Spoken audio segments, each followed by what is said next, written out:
Always tracking, always alerting. Storm Team 8. At least 64 people are dead as a result of Hurricane Helene, among billions of dollars of damage across the southeast. The storm roared ashore in Florida on Thursday as a Category 4 hurricane. It then moved north, knocking down trees and power lines and causing widespread flooding. More than 3 million customers were without power yesterday.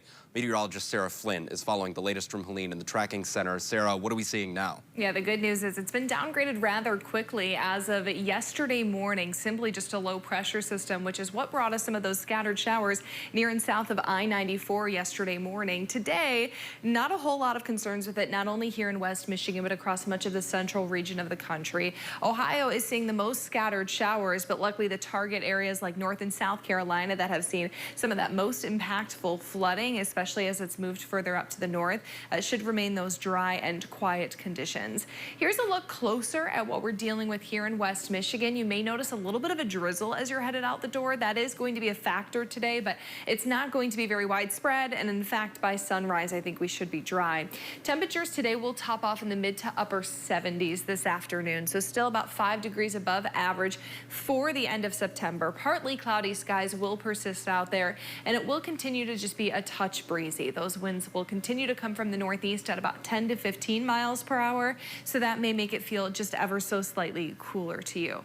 Check out those wind speeds out there. Sustained winds at about 10 to 20 miles per hour. Top wind gusts near that 20 mile per hour mark. Now yesterday, for reference, we were closer to 30, so that is a little bit calmer, but still a fairly breezy day ahead of us. We will, however, start to see some of that sunshine grow, especially as we head into the late afternoon and evening. Areas near north of I-96, once again, will have the best chance at seeing more of that sunshine, but even areas to the south could catch a quick glimpse just before sunset. It'll actually be mostly clear overnight. We will receive partly cloudy skies throughout portions of the day on Monday, but Monday should actually be a rather pleasant start to our week with sunshine. Temperatures 76. We're down to 73 on Tuesday, and then down to the mid 60s on Wednesday, which, by the way, expected to be the coolest of your 8-day forecast, and that's because of what happens on Tuesday. Tuesday will be your next best chance to see some showers in our vicinity. A cold front sweeps through, and we are expecting the potential not only for some showers, but maybe even some thunderstorms in the mix. That cool down on Wednesday is quickly rebounded by temperatures rising to the low 70s by the end of the week, and we're also tracking another chance for some showers and storms the following weekend, and that's also when we could start to see those 60s become a little bit more normal.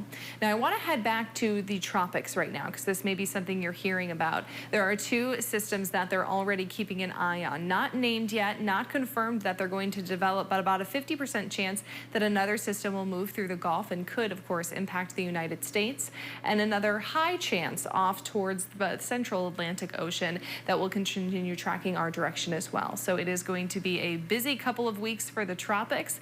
We'll keep watching these systems and see if they impact us here in West Michigan in the next couple of days.